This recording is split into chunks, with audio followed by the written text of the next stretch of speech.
My name is Missy Chen, I'm 29 years old, and exactly 6 days ago, I received a text message that rewired my entire understanding of loyalty.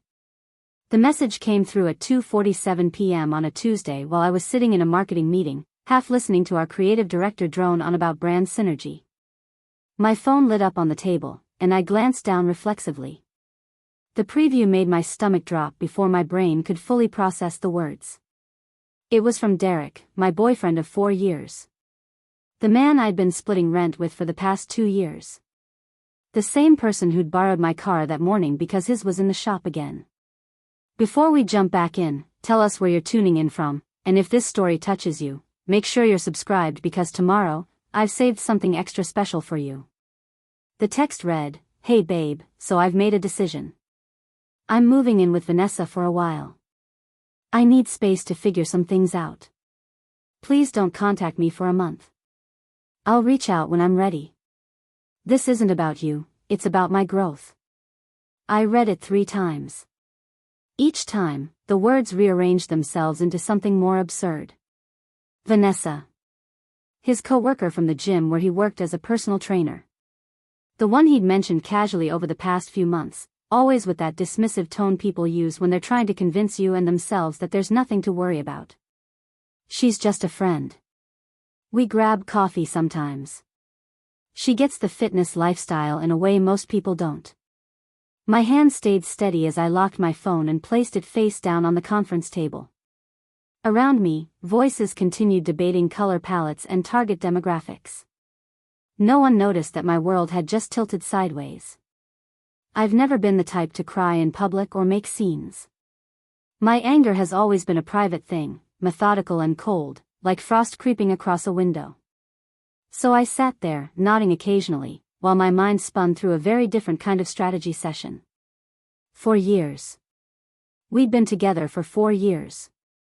I'd supported him through 2 failed business ventures, a gym startup that never launched, and an online coaching program that attracted exactly 3 clients. I'd covered rent more times than I could count when his hours got cut or when he decided he needed to invest in another certification course.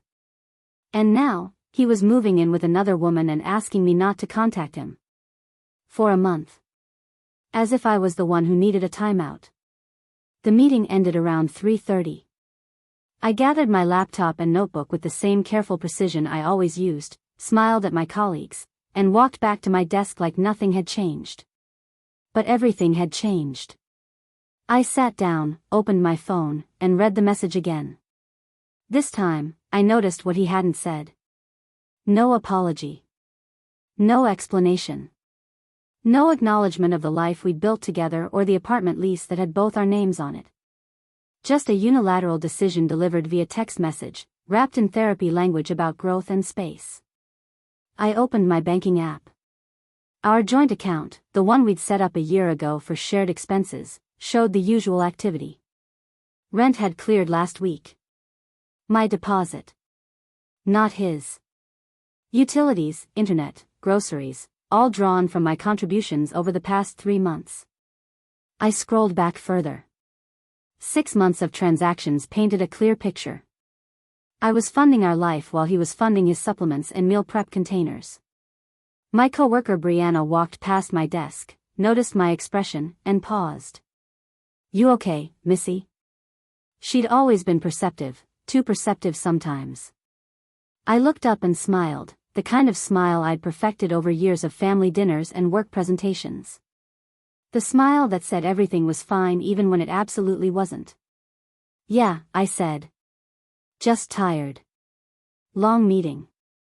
She nodded, unconvinced but polite enough not to push. When she left, I pulled up my messages again and stared at Derek's text. The cursor blinked in the reply field, waiting. For a moment, I considered typing something. Maybe a question. Maybe an accusation. Maybe just a simple acknowledgement that I'd received his message and understood its implications. Instead, I locked my phone and opened my laptop.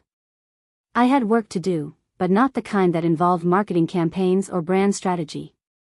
I opened a new browser tab and typed in the name of our apartment complex's management portal. If Derek wanted space, I was about to give him more than he'd bargained for. That evening, I drove home in silence. No music, no podcasts, just the hum of the engine and the methodical clicking of my turn signal at every intersection.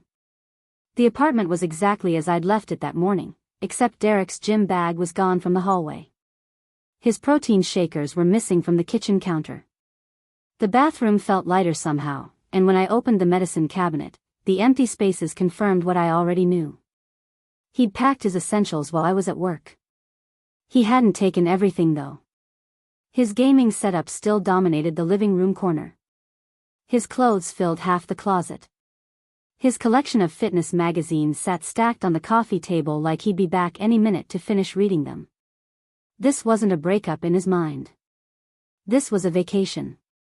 A trial separation where he got to explore whatever situation he had going with Vanessa while keeping me on standby, just in case. I set my bag down carefully and walked through each room, taking inventory. The leather couch we bought together last year, paid for entirely with my credit card after his financing application got denied. The television mounted on the wall, my birthday gift to him because he said watching workout videos on his laptop was killing his motivation. The kitchen table where we'd eaten maybe a dozen meals together in 2 years because he preferred to meal prep alone and eat according to his macro schedule. I stood in the center of the living room and realized something profound. This place had never been ours. It had been mine, and he'd just been living in it. My phone buzzed. A text from my best friend Lauren. She was a paralegal at a downtown firm, sharp as broken glass and just as dangerous when she needed to be. We'd been friends since college, and she'd never particularly liked Derek.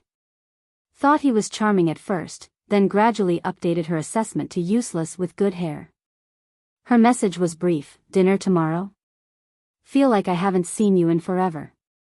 I typed back, tomorrow works. I have something to tell you. 3 dots appeared immediately, then, oh no. What did he do? I smiled despite everything. Lauren had instincts like a bloodhound. I sent back a simple, later. In person. After that, I made myself a simple dinner, pasta with vegetables, the kind of meal Derek would have criticized for not fitting his current nutritional philosophy. I ate slowly, thinking through every detail of the past 4 years. Preparing and narrating this story took us a lot of time, so if you are enjoying it, subscribe to our channel. It means a lot to us. Now, back to the story. The pattern had always been there, I'd just been too invested to see it clearly. Every crisis had been my responsibility to solve. Every financial shortfall had been my problem to cover. Every inconvenience in his life had somehow become my project to manage. When I finished eating, I washed my single plate and fork, dried them, and put them away. Then I sat down at the kitchen table with my laptop and opened a spreadsheet. Column headers appeared quickly across the top: date, expense, amount, paid by. I started with the rent, working backward through bank statements and payment confirmations. 18 months of data began filling the rows. The numbers were worse than I'd thought. 22 months of rent. My name on every payment. Utilities averaging $200 a month. All me. Groceries, internet, renter's insurance, parking fees. My credit card statements told a story of someone funding an entire household while their partner contributed sporadic amounts that never quite covered even a quarter of the actual costs. I created a second sheet and titled it Joint Account Analysis. Every deposit, every withdrawal, color-coded by source. Blue for my contributions. Red for his. The spreadsheet looked like it was bleeding, tiny red cells scattered among an ocean of blue. By midnight, I had documentation spanning 2 full years. PDF copies of every receipt I could find, bank statement screenshots, Venmo transaction histories. I saved everything to a secure cloud folder and backed it up on an external drive. Then I did something that surprised even myself. I opened our apartment lease agreement. Both our names were on it, signed 2 years ago when we'd moved in together. The lease renewal had happened 6 months ago, and I remembered that day clearly.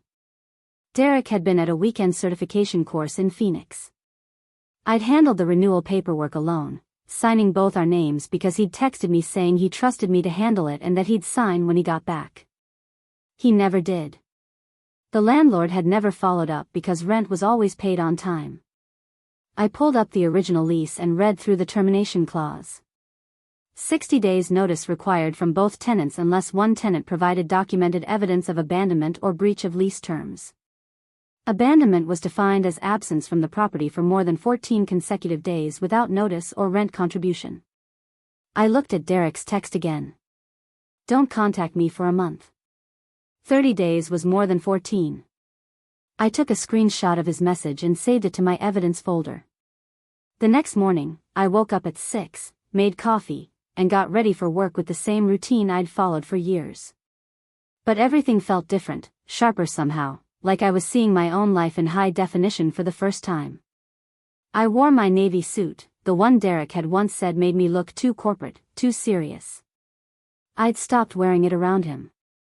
Today, I paired it with my favorite heels and the confidence of someone who'd spent all night building an airtight case. At work, I moved through my tasks with mechanical efficiency, but my mind was elsewhere, calculating, planning, running through scenarios and outcomes. Brianna stopped by my desk around 10 with coffee. "You seem different today," she said, studying my face. Good different or bad different, I couldn't tell. "Just different," I said, accepting the coffee. "Clarity looks good on you," she replied, then walked away before I could figure out how to respond to that. Lunch was with Lauren at a small Vietnamese restaurant 3 blocks from her office. She took one look at me as I sat down and said, "He cheated." "Worse," I said. "He moved out to live with another woman and asked me not to contact him for a month." Lauren's chopstick stopped halfway to her mouth. She set them down carefully, the way you might set down something fragile that you're afraid you might break. "She did what?" I told her everything. The text, the missing belongings, the financial analysis I'd completed the night before. With each detail, her expression shifted from shock to anger to something that looked almost like pride. "What are you going to do?" she asked when I finished. "I'm going to give him exactly what he asked for," I said. "Space. All the space he can handle. And I'm going to make sure he pays for every square foot of it." Lauren leaned back in her chair, a slow smile spreading across her face. "Tell me what you need." Saturday morning arrived with unseasonable warmth, the kind of bright October day that feels stolen from summer. I'd barely slept, not from anxiety but from the sharp focus of someone executing a plan. Lauren arrived at 8 with her SUV and 2 large coffees. She took one look at the empty boxes I'd already assembled in the living room and whistled low. "You weren't kidding about the timeline," she said. "Why waste time?" I replied, handing her a coffee. He wanted a month of silence. I'm giving him a permanent one. We started in the bedroom. Every piece of clothing I'd bought, every item that belonged solely to me, went into boxes with efficient precision. My books from the shelf in the hallway, the framed photos of my family, the kitchen appliances I'd brought from my old apartment before Derek moved in. The stand mixer he'd never used. The knife set my parents gave me for Christmas. The coffee maker that actually worked, not the cheap one he'd bought that burned everything. Lauren held up a framed photo of Derek and me from a trip to San Diego 2 years ago. "What about this?" "Leave it," I said without hesitation. He can remember what he had. We worked in silence for a while, the only sounds the scrape of packing tape and the soft thud of boxes being stacked. As the apartment emptied, it began to reveal its true nature. The scuff marks on the walls from his weight equipment. The carpet stain near the couch from when he'd spilled pre-workout and never cleaned it properly. The missing paint on the bedroom door frame where he'd installed a pull-up bar without asking the landlord. "This place is worse than I thought," Lauren muttered, examining a crack in the bathroom tile. "Wait until the landlord sees it without my furniture covering everything," I said. Around noon, Lauren's boyfriend Marcus showed up with his truck. He was a general contractor, built like he could move a house by himself, with the kind of steady calm that made him perfect for this operation. He shook my hand firmly and said, "Lauren filled me in. Where do you want me to start?" I pointed to the bedroom furniture. "All of it goes. Bed frame, dresser, nightstands. I bought everything." He nodded and got to work. Within an hour, my entire bedroom set was loaded into his truck. The living room bookshelf followed, then the dining chairs, then the decent set of pots and pans from the kitchen. Every item I'd purchased, every piece I could prove was mine through receipts and credit card statements, disappeared into boxes or onto the truck. By 2 in the afternoon, the apartment looked like a crime scene for minimalism. Derek's gaming chair sat alone in the living room corner, facing a television mounted on a wall bracket I'd paid for but was leaving behind out of sheer spite for the hassle of unmounting it. His clothes hung in the closet like ghosts. His protein powder collection lined the kitchen counter next to a blender that was also his. The cheap twin mattress he'd owned before we moved in together lay directly on the bedroom floor, stripped of the expensive sheets I'd bought. Lauren stood in the center of the empty living room, hands on her hips. He's going to lose his mind. That's the idea, I said. I walked to the kitchen and pulled out the folder I'd prepared. Inside were printed copies of every financial document I'd compiled. Bank statements, rent payments, utility bills, all highlighted and annotated. I added a single sheet of paper on top, a letter I'd written the night before on my lunch break. Derek, you asked for space and time to figure things out. I'm giving you all the space you need. As of today, I've removed my belongings from the apartment. The lease is in both our names, which means you're responsible for your half of all expenses going forward. I've attached documentation showing my contributions over the past 2 years. The current rent is due on the 1st. The landlord's contact information is on the lease copy included here. I've also contacted the utility companies to split the accounts. You'll receive transfer notices next week. Per your request, I won't be contacting you. I wish you clarity in your growth journey. Missy. I placed the folder on the kitchen counter, weighing it down with his own protein shaker. Then I pulled out my phone and took photos of the apartment from every angle. The empty rooms, the damaged walls, the stains on the carpet, the folder on the counter. Evidence of exactly how I'd left things. Lauren appeared beside me. You ready? Almost, I said. I walked through the apartment one final time. The bathroom where I'd gotten ready for work every morning while he slept in. The kitchen where I'd cooked meals he'd barely eaten because they didn't fit his meal plan. The living room where we'd watched maybe a dozen movies together in 4 years because he was always too busy networking with clients or attending fitness events. I stopped at the bedroom door and looked at the empty space where our bed had been. I'd bought that bed frame after his old one collapsed. I'd picked out the mattress after researching for weeks to find one that would help his back pain from training. I'd made this place livable, comfortable, home. And he'd left it for someone else without a second thought. I closed the bedroom door and turned to Lauren. Now I'm ready. We did one final sweep, double-checking that I hadn't forgotten anything that mattered. Marcus had already driven the first load to the storage unit I'd rented 2 days ago. The second load, mostly boxes, fit into Lauren's SUV with room to spare. As we carried the last boxes down to the parking lot, I felt something shift in my chest. Not sadness, not anger, just a strange lightness, like I'd been carrying weight I didn't know was there until it was gone. I climbed into Lauren's passenger seat and looked up at the second-floor apartment window. The blinds were open, showing the empty living room beyond. In a few hours, Derek would come back from wherever he was staying. He'd walk into that apartment and see exactly what his request for space had cost him. Lauren started the engine. Where to? My parents' place, I said.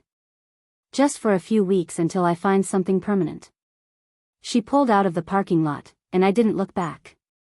The apartment complex disappeared behind us, and with it, 4 years of my life that I'd spent building a home for someone who'd never appreciated it. The city stretched out ahead, familiar streets leading somewhere new.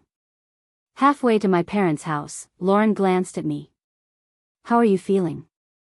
I thought about it, really thought about it. Free, I said finally. Terrifyingly, amazingly free. She smiled. Good. That's exactly how you should feel. My phone sat silent in my lap. No texts, no calls, no notifications. Derek was probably still at Vanessa's place, completely unaware that his entire life had just been reorganized without his input. The irony wasn't lost on me.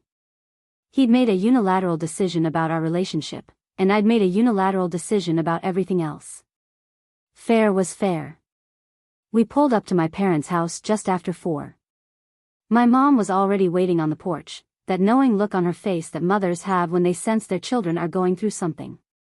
She didn't ask questions, just hugged me tightly and whispered, "Your old room is ready whenever you need it."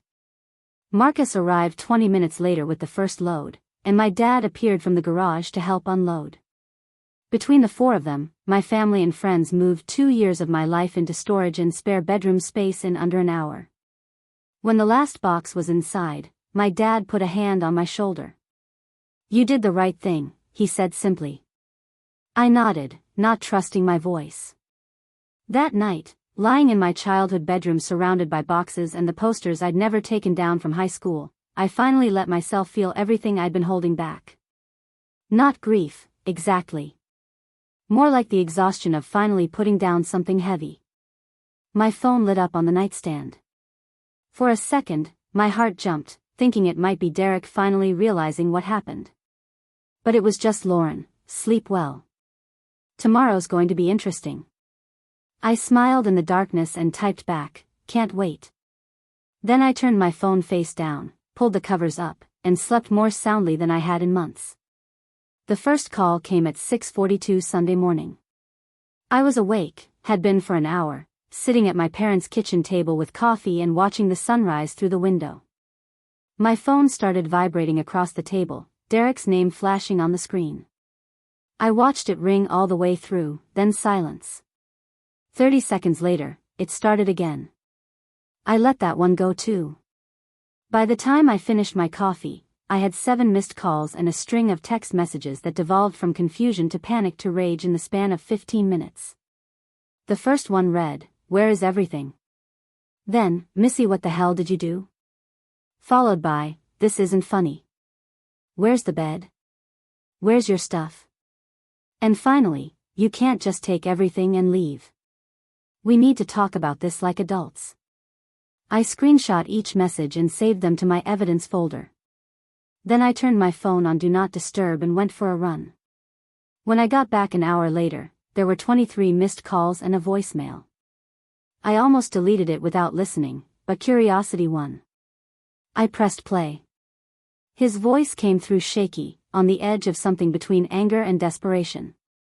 "Missy, I don't know what you're trying to prove, but this is insane. You moved everything out? The bed, the furniture, the kitchen stuff? How am I supposed to live here? I asked for space, not for you to destroy our home. This is vindictive and childish, and honestly, I'm really disappointed in you. Call me back. We need to fix this." I deleted the voicemail and poured another cup of coffee. Lauren called around 9. "Please tell me you're seeing his messages." "Every single one," I said. And nothing. He wanted no contact for a month. "I'm honoring his request." She laughed so hard I had to pull the phone away from my ear. "You're diabolical." "I love it." By Monday morning, Derek had apparently decided that radio silence wasn't working. He showed up at my office. I found out because Brianna texted me from the reception area with a simple, "There's a very upset man here asking for you. Security is involved." I walked down to the lobby to find Derek arguing with our building security guard, a retired police officer named Martin who had exactly 0 patience for drama. Derek's face was red, his hair uncombed, wearing the same gym clothes he probably slept in. When he saw me, his expression shifted from anger to something almost like relief. "Missy, thank God. Tell them I'm not a threat. I just need to talk to you." I stayed near the elevator, arms crossed. "You asked me not to contact you for a month, Derek. It's only been 4 days." His jaw dropped. "That's not what I meant and you know it. You emptied the apartment." "I took my belongings," I said calmly. "Everything I paid for. Everything that was mine." "The bed was ours," he shot back. "I have the receipt." It was mine. Martin stepped between us, one hand raised. Sir, you need to leave the premises or I'm calling the actual police. Derek ignored him, eyes locked on mine. Where am I supposed to sleep, Missy? How am I supposed to pay for everything? You just left me with nothing. You left first, I said quietly. You just didn't expect me to make it permanent. His face contorted, cycling through emotions too fast to track. This is because of Vanessa, isn't it? You're jealous. The words hit like he wanted them to, but I didn't flinch. I'm not jealous, Derek. I'm done. There's a difference. Martin had heard enough. He took Derek by the arm, firm but not rough. Let's go. Now. Derek jerked away but started moving toward the door. This isn't over, Missy. You can't just walk away from 4 years like it meant nothing. I could, I said. And I did. The same way you walked away when you sent that text. The glass doors closed behind him, and I watched through the window as Martin escorted him to the parking lot. Several of my co-workers had gathered in the lobby, pretending not to stare. I turned and walked back to the elevator without explaining anything to anyone. Back at my desk, I opened my email to find a message from the apartment complex management. Subject, lease violation notice.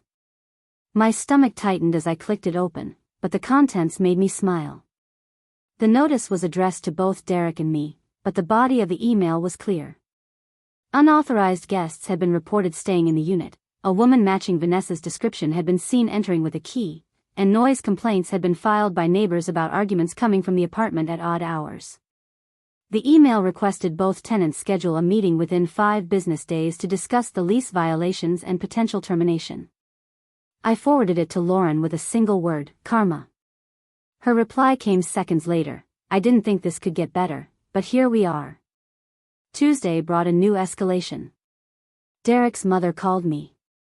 I almost didn't answer, but something made me pick up. Missy, her voice was tight, controlled. I think we need to have a conversation about what's happening between you and Derek. Mrs. Patterson, with all due respect, Derek asked me not to contact him. I'm honoring that request. Don't play semantic games with me, she snapped. You abandoned him in that apartment with no furniture and no way to pay the bills. That's cruel. I paid every bill for 2 years while he contributed almost nothing, I said, my voice steady. I have documentation if you'd like to see it. He chose to leave our relationship. I chose to leave the apartment. Those are separate decisions. She sputtered for a moment, then recovered. He made a mistake, yes, but you're being vindictive. He's your partner. I corrected. He stopped being my partner when he moved in with another woman. That's temporary, she insisted. He's confused. He needs support, not punishment. Then support him, I said. Pay his rent. Buy him furniture. Help him figure out his confusion. But I'm not doing it anymore. I hung up before she could respond. Wednesday afternoon, my phone rang with an unknown number. I answered cautiously. Miss Chen. This is David Reeves from Northside Property Management. I'm calling about the unit you share with Derek Patterson. Yes, I said, already knowing where this was going. We've received your request to be removed from the lease agreement effective immediately, along with documentation of abandonment by your co-tenant. We've reviewed the materials you submitted and the photos showing the condition of the unit. Given Mr. Patterson's extended absence and the lease violations we've documented, we're prepared to remove you from the lease as of the end of this month. However, Mr. Patterson will be required to meet with us regarding the damages and the unauthorized occupant. That works for me, I said. Thank you. After I hung up, I sat at my desk staring at nothing, processing what just happened. In less than a week, I'd extracted myself from a 4-year relationship, a 2-year lease, and a financial burden that had been slowly drowning me. And Derek was only just beginning to understand what his decision had cost him. My phone buzzed. Another text from Derek. Vanessa kicked me out. I have nowhere to go. Please, can we just talk? I stared at the message for a long moment. Part of me, the part that had loved him for 4 years, felt a flicker of sympathy. But it was a small flicker, easily extinguished by the memory of everything that led to this moment. I didn't respond. Instead, I opened my laptop and started searching for apartments in my budget, studio, or 1-bedroom, somewhere I could build a life that was entirely, completely mine. Lauren texted that evening, "Drinks Friday? You need to celebrate properly." I smiled and typed back, "Absolutely. I have so much to tell you." The rest of the week passed in a blur of work and apartment viewings and slowly, carefully building distance between who I'd been and who I was becoming. Derek continued texting, each message a little more desperate than the last, but I didn't respond to any of them. His mother called twice more. I sent both calls to voicemail. By Friday, the story had apparently spread through Derek's gym because his coworker, not Vanessa but another trainer named Mike, sent me a message on Instagram. "Hey, I don't know the full story, but Derek's been telling everyone you went crazy and destroyed his life. Just wanted you to know most of us aren't buying it. We know he's been living off you. Good for you for getting out." I thanked him and saved the screenshot. That night, sitting across from Lauren at our favorite wine bar, I finally let myself acknowledge what I'd done. Not just left a relationship, but completely dismantled the infrastructure of someone else's delusion. Derek had built an entire life on my foundation, and when I removed myself, the whole structure collapsed. "How does it feel?" Lauren asked, raising her glass. I thought about it, really considered the question. "Like waking up from a dream where I was responsible for everything and everyone," I said finally. "Exhausting but necessary." "To necessary endings," she toasted. "To necessary endings," I echoed. We clinked glasses, and in that moment, surrounded by the comfortable noise of the bar and my best friend's knowing smile, I felt something I hadn't felt in years. Not just free, but light, like I'd finally stopped carrying someone else's weight and remembered what it felt like to only carry my own. 3 weeks later, I signed the lease on a 1-bedroom apartment in a neighborhood I'd always loved but never thought I could afford alone. Turns out, when you're not funding someone else's lifestyle, your salary stretches considerably further. The place had hardwood floors, large windows that let in afternoon light, and a kitchen with counter space I'd actually use. Lauren helped me move in on a Saturday that felt like a beginning rather than an ending. We assembled furniture I'd picked out myself, hung curtains in colors I liked, arranged books on shelves without having to make room for someone else's protein powder collection. Every choice was mine. Every corner reflected my taste. It was the first time in 4 years I'd lived in a space that felt entirely like home. Derek's final message came that Sunday night. It was long, rambling, cycling through apologies and accusations and requests for closure. He said Vanessa had been a mistake, that he'd confused emotional support with romantic interest, that he'd learned so much about himself. He said he wanted to try again, that he'd be different, that he understood now what he'd taken for granted. I read it twice, then deleted it without responding. Monday morning, I got an email from the property management company. Derek had been formally evicted for lease violations and unpaid rent. The damages to the unit would be taken from the security deposit I'd paid 2 years ago. They were sending me a check for my portion. I forwarded the email to Lauren with no comment. She replied with a single emoji, a crown. That afternoon, walking back from lunch, I passed the gym where Derek worked. Through the window, I could see him training a client, demonstrating a squat with the same enthusiasm he'd always had for fitness. He looked smaller somehow, or maybe I just saw him differently now. He glanced up, our eyes met for a brief second, and I kept walking. No anger, no satisfaction, just the simple acknowledgement that we existed in the same city but no longer in the same life. That evening, I sat on my new couch in my new apartment, drinking tea from a mug I'd bought just because I liked the color. My phone sat silent on the coffee table. No emergency texts, no desperate calls, no one else's crisis demanding my immediate attention. The quiet felt earned. I opened my laptop and pulled up the budgeting spreadsheet I'd started, but this time it was just my income, my expenses, my savings goals.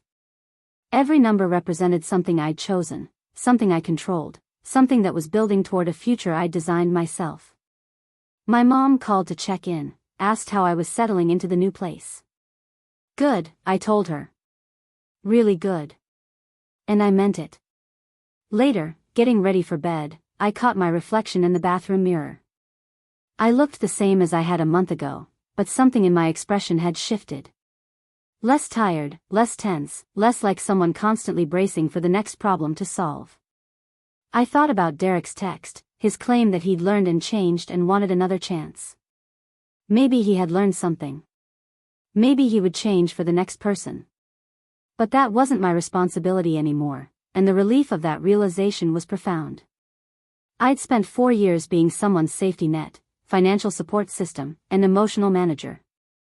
I'd built a home for someone who treated it like a hotel. I'd invested in a partnership where I was the only one contributing. And then I'd walked away. Not dramatically, not cruelly, just completely. I turned off the bathroom light and headed to bed, in my apartment, surrounded by the life I was building one deliberate choice at a time. Tomorrow I'd wake up and go to work and come home to a space that was entirely mine. I'd make decisions based solely on what I wanted. I'd spend money on things that brought me joy. I'd build something that couldn't collapse when someone else decided to leave. That night, I slept soundly, dreamlessly, the kind of deep rest that comes from finally putting down weight you didn't realize you were carrying. And when I woke up the next morning to sunlight streaming through my windows, I felt something I hadn't felt in years. Not just free.